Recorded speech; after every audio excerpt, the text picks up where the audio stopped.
and welcome to Restoring the Soul, a podcast dedicated to helping you close the gap between what you believe and what you actually experience. I'm your producer, Brian Beatty in Cincinnati, and I'm here with my good friend, Michael John Cusick in Denver, Colorado. Michael. Hey, Brian. How are you? I am well. I am, as we are recording this, we are on the cusp of fall, and fall in Ohio is quite gorgeous.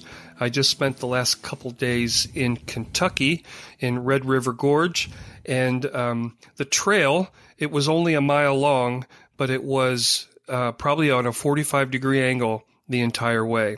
So it was humbling and yet beautiful at the same time. We are concluding a three-part series in the Accountability Matrix, talking about the three forms of healthy vulnerability. Episode number 1 was regarding cop accountability, and then coach accountability in podcast number 2. And here we are in the third part. Michael, if you could talk about cardiologist accountability, the essence of it is to move from accountability to accessibility. Unpack that for us today.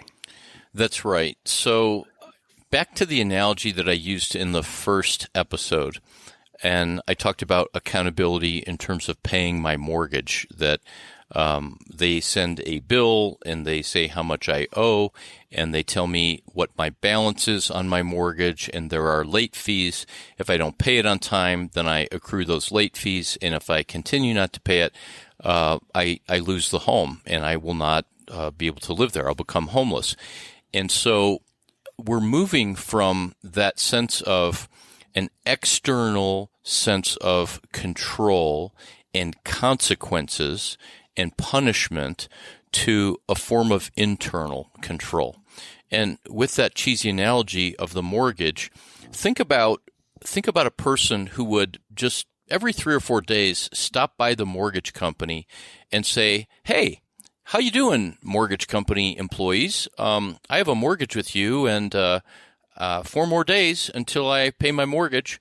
Would you mind if I actually paid it today?" And they'd say, "No, not at all. It's a little weird that you come by here all the time, but not at all." In other words, there's an initiative, there's a attentiveness, there is a strength, there is a diligence where paying the mortgage is not based on these consequences, punishments, and a fear of homelessness. It's the fact that the owner of the home wants to literally have the home as their own and be able to do whatever they want with it, whether that's to make a profit and flip the house or whether it's to paint it fluorescent yellow, but it's to inhabit the structure, right? So addiction of all kinds and compulsion keeps us from inhabiting our own lives. It keeps us from being present in our body. It keeps us from being present in the midst of whatever restlessness or anxiety is there.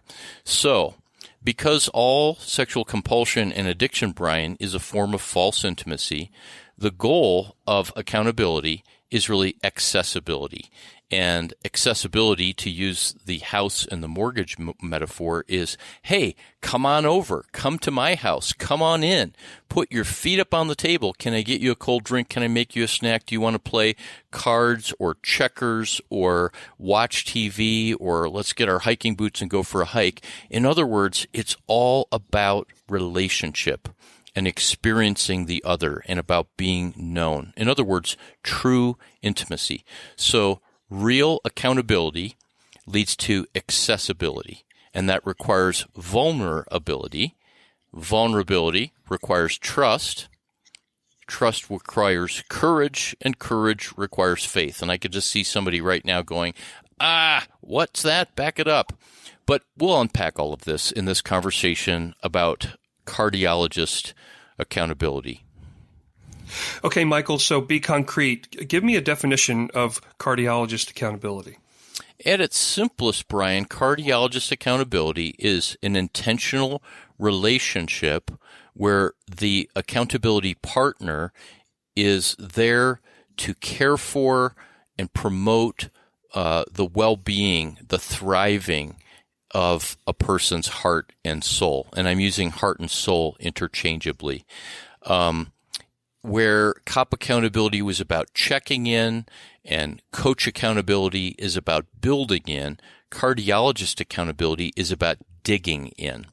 In Jeremiah, this passage is in Surfing for God. I unpack it, but the prophet Jeremiah says, "Men of Israel and Judah, break up the unplowed ground of your heart and circumcise your heart unto the Lord." And so this is about kind of taking out the spade together and saying, what's going on in your heart? And not just the sin or the depravity, but what are your longings? How are you aware of your longings? What do you do with your longings? How do you satisfy those deep thirsts in your heart? What's the pain in your heart? What do you do with that pain? What is it like to be you in relationship with the people that you know and love? And so the cardiologist accountability partner has a language of the heart or a language of the soul, which is about the inner life. And this person doesn't need to be a psychotherapist or a professional counselor or a spiritual director. This person just needs to have been on the journey themselves of stepping into this inner journey, this journey into one's own heart and soul. And when a person begins to do that, they begin to discover a language of the heart, a language that for many people feels foreign. I've had men say to me, Michael, you're asking me about your heart. Around here and at our men's intensive weekends, we'll often greet men by saying, instead of, "Hey, how's it going?" we'll say, "How's your heart?" And the first couple times we say that to someone, they're like looking around, for a man with an oxygen tank or something, and they think we're asking about their cholesterol level. But how's your heart? I've heard men say, it feels like you're speaking Cantonese to me when you ask that question. I have no idea how to respond. And so this language of the heart is sometimes seen and felt as we watch movies, whether they're rom-coms or whether they're an action thriller. The language of the heart, that when I watch a Jason Bourne movie, it may not be specific words, but there's something in me that wakes up that wants to fight bad guys. There's something in me that wants to have that adventure. There's something in me that wants to be that risky and dangerous and to be on a kind of mission. And that is speaking to my heart, and therefore that movie is a language of the heart. Ted Lasso is a TV show that Julianne and I have been watching, and I know most of America is watching that show. And apart from all of the, issues with language and sex in that show, the show is absolutely brilliant. And I have had men text me, email me, call me, friends, former clients saying, "Did you see this episode where blank?" I won't do a spoiler for it, but these men are saying, "I just lost it when I watched this scene between these two men and how this man stepped in for the other one, or how he was talking about how his father wounded him at a certain age." That is a language of the heart. And an analogy that I like to use sometimes, because somebody told me it was very helpful, as people do counseling, as people enter into recovery, there's a language of recovery that there's buzzwords and things like that are oftentimes cliches, like one day at a time or easy does it or watch your stinking thinking, things like that. But then there's a language that goes deeper than that, and that's the language of the soul and the heart, which is a language of longing, a language that tends to highlights, addresses, puts words to our longings for attention, affection, affirmation, acceptance, those core longings that we talk about in Surfing for God. And many people have said, I just can't speak this language. I either don't know what I feel or what I long for or what I think. And our daughter was adopted from China when she was a year old, and therefore her native tongue is Mandarin Chinese. And for a whole year, her nannies spoke to her in Mandarin. And when she came home, we could even say a couple words like ni hao and xie xie, and daddy was baba and brother was ge. And we'd say those words and she would kind of perk up. And today, except for probably thank you from a Chinese restaurant, she doesn't speak any Mandarin Chinese, but her native tongue is actually Mandarin Chinese. And in the same way, every human being, because we're made in God's image, our native language, our native tongue is this language of the heart and soul, which is a language of longing. It's a language of connection. It's a language of depth. It's a language that sometimes doesn't even require words, which is why one great theological mystic said that God's first language is silence. And that's why if there's a language of the heart, oftentimes stillness and solitude is what we have to begin to practice to get in touch with this language of the heart, where the sensations in our body and our emotions are what communicate to us as much as anything else. And as we begin to learn some of those words and phrases in this language of the heart, we can then bring that back into this accountability relationship to talk about what's happening inside of us. So as it relates to cardiologist accountability, Michael, are there situations where this approach is most needed? Yeah, absolutely. When a person has gone beyond disclosure and confessed or gone through a series of confessions or disclosures, and when they've really begun to engage in saying, I really do want to take action and begin to step into dealing with the roots of this, and not just getting sober, but recovering and actually restoring my life, then they'll get to a point where they'll either just kind of spin their wheels and have some sobriety and then fall, have sobriety, fall, and have this repetition of relapses and then starting all over again. Or in some cases, for whatever reason, and we don't completely understand this, people will get some cop accountability and coach accountability, and they will stop the behavior. They'll be sober. Now, my experience has been that they're sober, but they're not free. And what that means is they've stopped the behavior, but they've not necessarily changed on the inside. In AA, we would call this a dry drunk. And a dry drunk is, as they say in Alcoholics Anonymous, you're still an ass, but you have less dents in your car. In other words, you're not crashing into phone poles and other cars, but you're still kind of unhealthy and not that much fun to be around. So when someone says, I want to change, I don't want to just stop my behavior. I want to learn how to be intimate. I want to learn how to be free of shame. I want to learn how to live as a beloved son or daughter, where I don't have to prove anything, where I don't have to hide anything.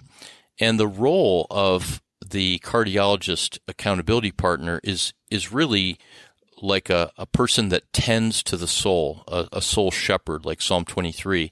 And this may be more for counselors and therapists and spiritual directors, but a soul surgeon. Now, granted, a person doesn't have to have that professional training to just sit and really listen. I have seen many, many men who are part of our leadership team at our Surfing for God weekend just have a profound presence of caring and knowing and holding space for people to struggle as they dig in together. And this, Brian, becomes a gospel of restoration, whereas the cop accountability is a gospel of sin management and the coach accountability is a gospel of inspiration. The gospel of restoration is that God is going to give you back and bring you back what was before there was ruin. You're going to get back your heart. You're going to get back your freedom. You're going to get back that sense of being naked and unashamed, as opposed to covered in fig leaves and trying to dispel your shame on your own. And the beautiful thing about restoration is that what God restores becomes more beautiful and more glorious, not despite the sin or having been ruined, but because of it. And that's an amazing idea. So if you've got a 500-year-old violin that is, I don't know, Stradivarius might only be 100 years old, but let's say it's the most expensive, precious, beautiful violin in the world. If it were smashed and then restored as an exact replica, it would actually be more valuable and very likely have a richness to it, and then the story becomes more profound because of how it was ruined and restored. And that's what God does with restoration. In the New Testament, restoration is used in the story of the Gospels, where the fishermen are repairing the nets that have been torn from overuse, and in some cases because the nets got too full.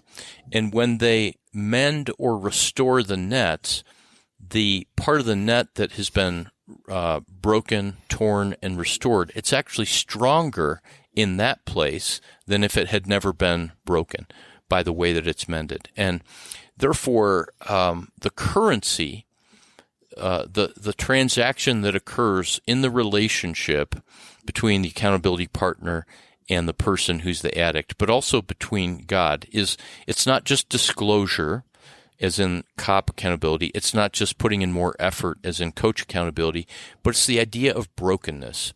That there's not a coming and saying, I'm going to try really hard to be a good cardiology patient and to do this addiction recovery right. It's coming with the sense of, I'm broken, I've got nothing, I've got no game, I am poor in spirit, I've tried everything, and so this relationship is going to have to be the healing agent, and to say and to have that posture with God as well, where the posture is really simply being attentive to what's happening in the heart and being attentive to what's happening in that relationship. And the human relationship of the cardiologist goes from, as we said at the top of the podcast, accountability, where it's all about paying your mortgage, to accessing the inner world of the addict, but the addict gets to access the inner world of the person that they're sitting with. In other words, for example, the accountability cardiologist can share what's happening inside of them at any given time. So let's say that the addict comes and says, today I've had a hard week. Maybe I'm still sober, maybe I'm not, but I'm just feeling a lot of shame and weariness. And the person sitting with them speaks out of their own experience and says, well, can I share what it's like to be with you today? And sure, yeah, you can do that. And the addict is expecting to hear, you're disappointed in me, or you're frustrated that I'm not making better progress. And out of this accessibility to their own heart, because they've got nothing to prove, they don't have to be an expert to achieve a certain result. They just say, it's delightful to be with you. I just love your heart to keep showing up here and trusting that God is doing something.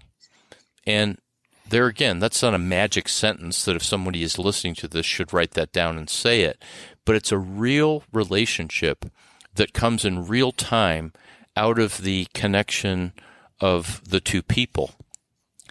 Brian, what I'd like to do is to read some questions that will be examples of what a cardiologist accountability partner can ask. And I think this is going to drive home the point that this is not about being a professional psychotherapist. It's just about being curious and paying attention Do we have time for that? Yeah, I think we definitely have time for that. And as we wrap up here, we'll conclude with these questions. One of my favorite books over the last couple of years was written by Simon Sinek called Start With Why. And one thing I love about the Cardiologist Accountability is the essence of, or the motivation for it is founded in love. And, the greatest thing that we can do for our brother and our sister is to love on them. And so I am particularly fond of this episode, and hopefully one that I'm going to listen to in the future to understand really the essence of cardiologist accountability. So, Michael, what are some of those questions as we conclude today's episode? Yeah, one question would be, and this is interesting because you said the book was about why, a question that I find is rarely asked, and I've done this ever since the earliest days of counseling, where you simply ask the question, why do you think you struggle with pornography and lust or with sex? And I think Christians sometimes bypass that question because Paul says in Romans 7, why do I do what I don't want to do? And why do I not do what I want to do? He's asking that question, and there's no answer, at least in that chapter. So it's kind of like, well, that's pointless to ask. Apparently, I'm just a sinner, because I'm a sinner is the answer to every question like that. But stop and think about it. If you're listening to this podcast, maybe you want to hit pause and just ask yourself the question with any compulsion or addiction. Maybe you've never struggled with sex, but with eating, or with anger, or with shopping, or with people-pleasing, or workaholism. Why do I think I struggle with this? And the importance is less the answer than to help a person understand, I really don't have clarity about that. And there's very few places we can go to get clarity about our inner world, because in the Christian community, unfortunately, we've tended to default to do something. If you're feeling depressed, just get happy. If you're struggling with an addiction, just say no and resist temptation or get accountability. But when we can have the clarity of, oh, I'm doing this because there's a legitimate God-given need in me for comfort or for a sense of safety.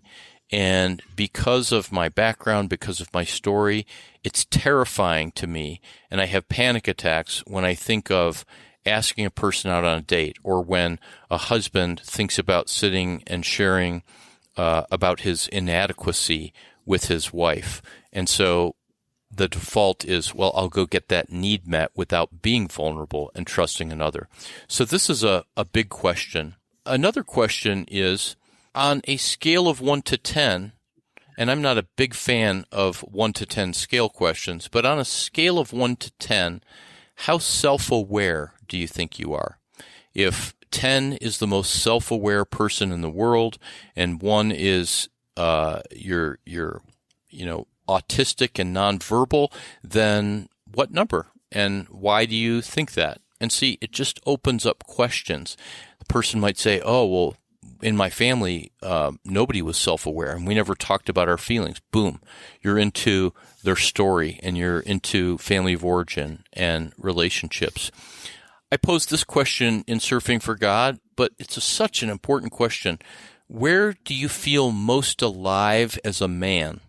Or in the case of a woman, where do you feel most alive as a woman?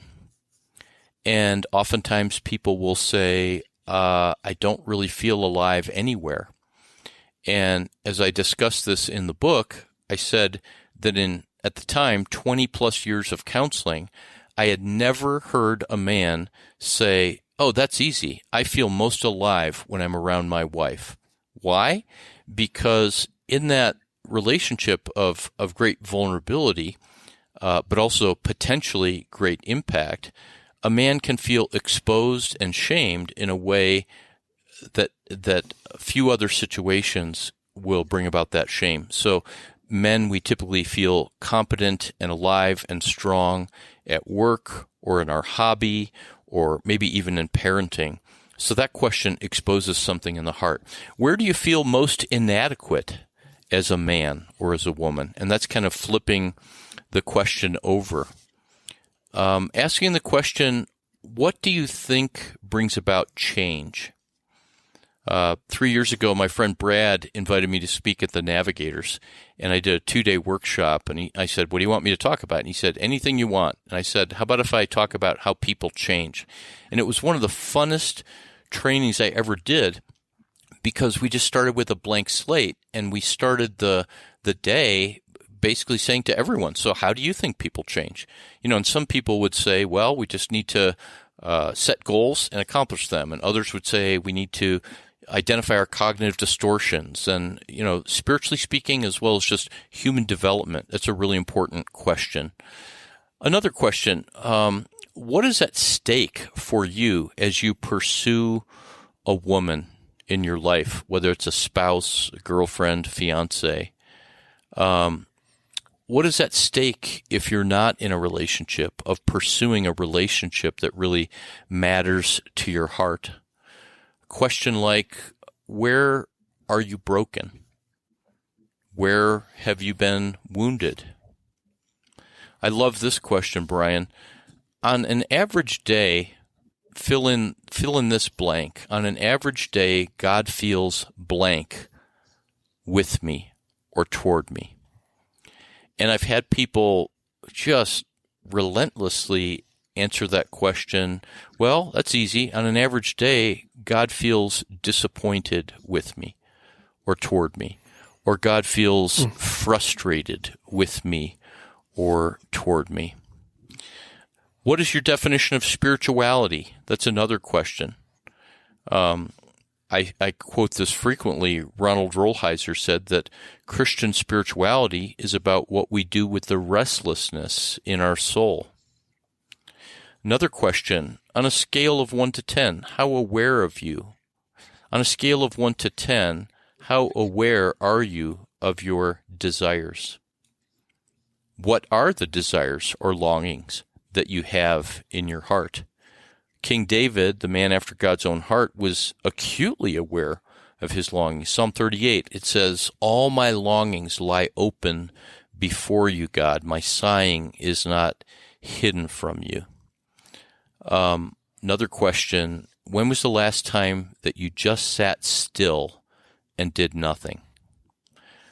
I often say that for a sex addict or a porn addict or the sexual compulsive, that the most difficult command in the Bible to obey has nothing to do with sexual obedience or what we often call sexual purity. It has to do with be still and know that I'm God. Because sometimes at that moment of temptation, we need to press into the loneliness, which oftentimes involves building up the skill and the capacity to do that in relationship. Another question, have you ever felt lonely in a crowd or among other people? When do you feel the most lonely? How do you handle stress in your life? Other than sexual sin, where else have you felt failure or where you couldn't fix yourself? Describe 3 friends and what those relationships are like. How do you define friendship? And here's one that's seemingly unrelated to pornography. Who are the heroes in your life and why them? I think we all long to have heroes and just people that we want to be like, people that there's certain parts of their life which awaken something inside of us. And the person with sexual compulsion and addiction believes that their desires and their longings are the enemy to be managed, to be suppressed. And the idea of heroes is, I want to be like that. So Eugene Peterson was a hero of mine while he was alive and still is and always will be. And there was a sense of 25, 30 years ago, I read his book, The Contemplative Pastor, and I found this line, and I highlighted it, and I typed it out on a piece of paper, and it said something along the lines of, "A very original and spiritual man must shape his life in a way where," and this is where I'm paraphrasing, "you have large spaces of time to think and create and just be still." And it's that image of Eugene and seeing his life and seeing how prolific he was that I saw out on the horizon that I've tried to grow into that. And I'm far from that. But heroes awaken desire inside of us. Bruce Springsteen, who we've talked about on the podcast before, and this might be really silly, but as a blue-collar kid from Cleveland, I want to be 72 years old and as creative and hardworking and alive and self-deprecating, but honoring at the same time and aware of how lucky I am to have family and people around me that love me. Now, people might go, well, that's weird. Why him? Well, that's all related to my story. But there's something about the concert that I saw him do that had 1,700 people. It wasn't a concert, actually. It was a stage play. 1,700 people going from laughter to tears to shouting out amen as he closed this Tony Award-winning play with the Lord's Prayer. And at the end, I just turned to my friend and I said, I want to be like Bruce when I grow up. Not a rock star, but a man who has been at the height of fame and had to encounter his own humanity and brokenness and depression and father wound, growing up with a father with mental illness, and just has become an extraordinary human being and person. And everybody has a version of that. It might be, for some, a parent. I can't relate to that, but my hero is my mom or dad. That awakens and inspires us to be something other than we are. And so Cardiologist Accountability is about getting access to the heart of the other. It's about the addict giving access. And where this is in Scripture, it's a good point to end on, is in the old story in Genesis chapter 3. Adam and Eve take the fruit. Their eyes are open because now they know about good and evil, and they see that they're naked, and they cover themselves with fig leaves, and God shows up, where are you? But when he says, Adam, where are you? As I've said before on the podcast, God knew where Adam was. It's that Adam didn't know where he was. And when God shows up like that, searching for, looking for, coming for Adam, God doesn't have his glasses down on the end of his nose like a British schoolmaster saying, Adam, I can't believe you did that. You should know better. He comes with the sense of, will you give me access? Will you let me in? Will you take off the fig leaves and let me see you?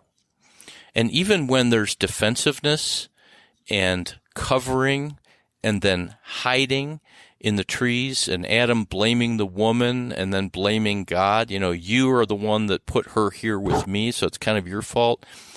God does this gracious thing.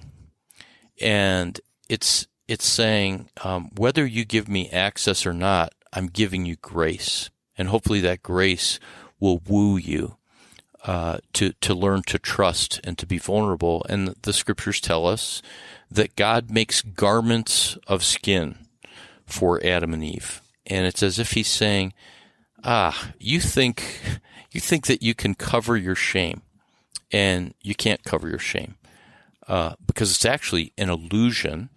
And I see the real you, and I want you to cover yourself with something that's a gift from me. And all of that is a foreshadowing of how in Isaiah and then in the epistles, there's this rich imagery of being clothed in righteousness by God, that we can't grasp righteousness. We can't cover ourselves to make ourselves right, but we can clothe ourselves with the righteousness and the goodness and the kindness and the beauty that comes from the Lord. And as we experience even small tastes of that by sitting as we really are in the presence of people who see us and love us, that then gives us greater and greater confidence to open our hearts, to let others have access to us. And as we feel that safety and that security, there's even that sense of neural pathways being rewired and our central nervous system coming back down into a place of groundedness and centeredness instead of reactivity. And that's the life where a person is not just sober, where they're not just recovering, but where it's really a life restored to be able to be at peace and to be anxious about nothing. And that's the life of freedom. And those are some thoughts on accountability and why we always ought to be working toward the deepest kind of intimacy. So we've wrapped up another episode of Restoring the Soul. We want you to know that Restoring the Soul is so much more than a podcast. In fact, the heart of what we have done for nearly 20 years is intensive counseling. When you can't wait months or years to get out of the rut you're in, our intensive counseling programs in Colorado allow you to experience deep change in half-day blocks over 2 weeks. To learn more, visit restoringthesoul.com. That's restoringthesoul.com.